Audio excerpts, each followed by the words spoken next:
I'm Edie Lush, and I'm here in the Pavilion, Hub Culture Pavilion in Davos, day 3, and we're talking now to Rick Samans, Director General of the GGGI. Is that right? That's close enough.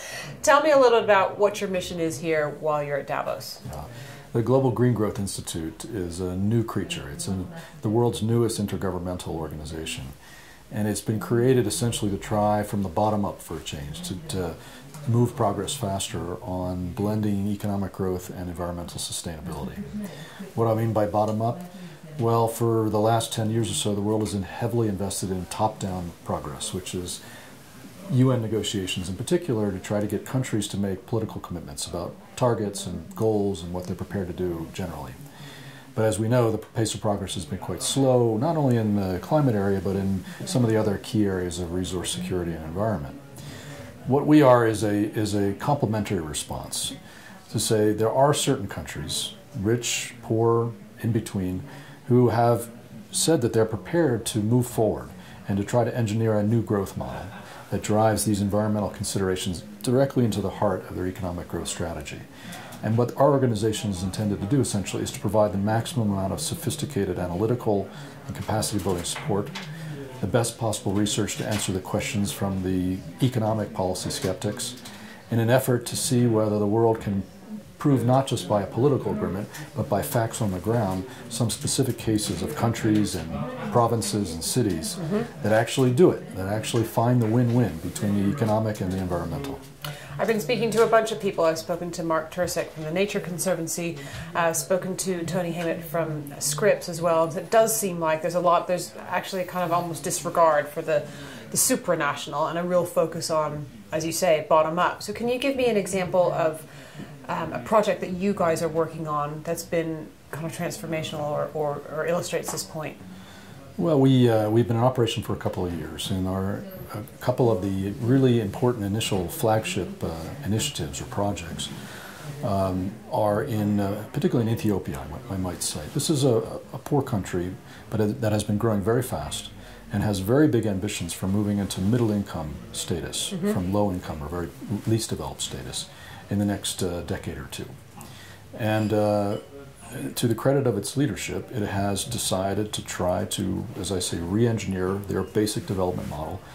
And they have constructed what they call a climate-resilient green economy strategy, which deliberately, with our support, sought to do the analysis to find out where are the win-wins for economic growth, development, and employment on the one hand, and better water security, better energy security, contribution to carbon mitigation, and the like. And they, to their satisfaction, have found that there are a range of options that you can put together that would produce both the strong growth and very responsible and high environmental performance over the next 10, 20 years. And they've adopted that as policy. And now we're in a second phase of work where we're trying to do the more specific investment analysis to help them be able to generate both internally and externally the money that you need to actually invest in some of these key new projects and initiatives that would help them realize this win-win outcome. Is it win-win from the beginning, or does he have to invest a certain amount in order to get a certain amount? In many cases, you're talking about infrastructure and industrial strategies and investments, so they require investments.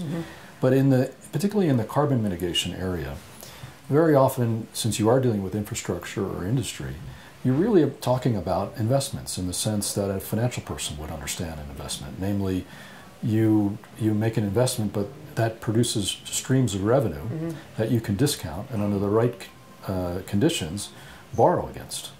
That's different from providing just a pure grant for a social service, which many poor countries also need very, very much. We still need to maintain very strong development assistance levels. But for a lot of the solutions that are needed for resource security and environmental sustainability, these are about new and in some cases retrofitted infrastructure and industry.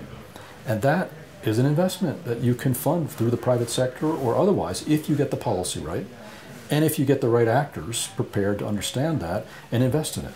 And so that's effectively what we're about, is to follow on and help those countries that have decided for themselves that they're going to try to do business a different way. Does a country like Ethiopia need, for example, a price on carbon? You know, there are many different ways many different paths up this mountain of blended growth and environmental sustainability. So in the case of Ethiopia, I think they're taking a much more sectoral approach, rather than what we have become accustomed to in many Western countries of price on carbon, a cap and trade system, or a carbon tax.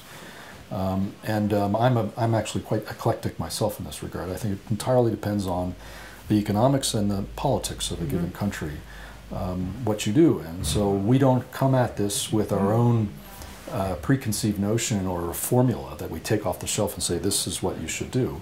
Rather, we sit there with the country and do the analysis and identify the range of options, both the economic analysis and the environmental analysis. And then we have the consultation with the stakeholders in the society and across the different ministries of government. And we see what comes out of that, and we basically just provide the support analytically and in terms of management capacity for the country to develop its own understanding of what is a package that can fly in the country.